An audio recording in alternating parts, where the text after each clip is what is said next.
Avant de commencer, je voudrais vous dire merci.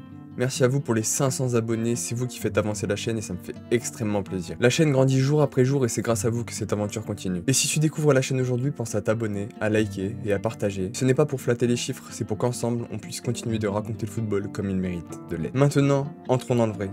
Parce qu'il y a des joueurs qui courent, d'autres qui dansent, et puis il y a Kaka. Un joueur qui semblait prier à chaque passe, sourire à chaque but. Un joueur qu'on n'a jamais su détester parce qu'il était trop lumineux.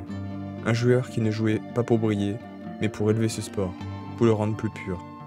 Comme une offrande à Dieu, à nous, au football. Il n'a jamais crié plus fort que le ballon. Il n'a jamais triché, jamais trahi. Il était le romantisme dans un monde qui s'endurcissait. L'élégance dans une époque de puissance. Alors aujourd'hui, on ne va pas te raconter sa carrière. On va l'honorer, comme on honore un souvenir précieux. Parce qu'aujourd'hui, ce n'est pas que du football. Il naît à Gama, au Brésil. Une enfance paisible dans une famille croyante, modeste mais soudée. Son surnom, Kaka. Cela vient de son petit frère, incapable de prononcer Ricardo. À 18 ans, alors qu'il vient à peine d'intégrer l'équipe première de Sao Paulo, il est victime d'un grave accident à la colonne vertébrale. Les médecins pensent qu'il ne rejouera peut-être jamais au football. Mais lui, il prie, il croit, et il revient encore plus fort. Il marque, il distribue, il illumine. Rapidement, le pays comprend. Ce garçon n'est pas comme les autres. Il a quelque chose de plus, ou peut-être quelque chose de moins.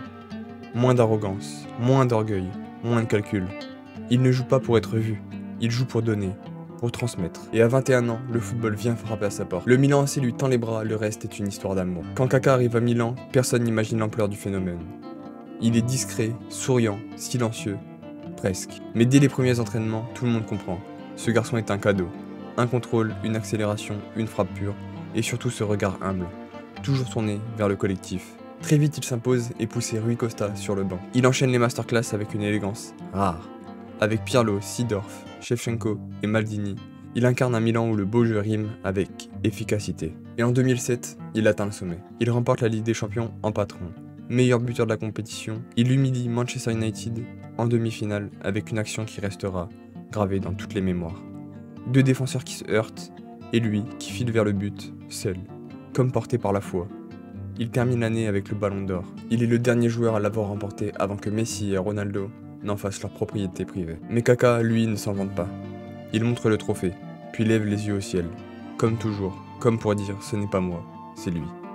En 2009, le Real Madrid lance son projet Galactique 2.0. Cristiano Ronaldo, Benzema, Xabi Alonso et Ricardo Kaka. Mais à Madrid, la magie ne prend pas. Pas tout de suite. Des blessures à répétition, des douleurs tenaces. Le corps, parfois, décide d'éteindre ce que l'âme veut encore embraser. Il reste digne, il sourit, il travaille. Mais il ne redeviendra jamais tout à fait le Kaka de Milan. Et pourtant, il marque encore, il régale encore. Mais on sent que ce n'est plus pareil, que quelque chose s'est éteint. Il aurait pu en vouloir, se plaindre, crier à l'injustice, mais il ne le fait pas. Il continue d'avancer, parce que dans sa foi, il n'y a pas de place pour l'amertume. En 2013, il retourne à Milan. Comme on revient chez soi, sans fanfare, mais le cœur ouvert. Il joue, moins vite, moins fort, mais toujours aussi juste. Puis il repart au Brésil, à Sao Paulo. Un retour aux sources, pour le plaisir, pour la transmission.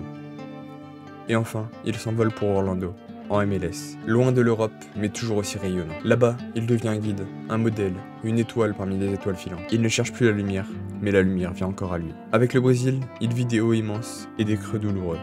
En 2002, il est champion du monde à seulement 20 ans. Il joue peu, mais il est là, dans le groupe, dans l'esprit. En 2006, il est au sommet, techniquement, physiquement, humainement. Mais la Seleção s'arrête trop tôt, et Kaka, malgré ses performances, repart sans trophée. En 2010, il est toujours là, moins tranchant mais toujours aussi pur. Et après cette Coupe du Monde, il comprend. C'est la fin d'un chapitre. Mais jamais il n'a trahi ce maillot. Jamais il ne l'a sali.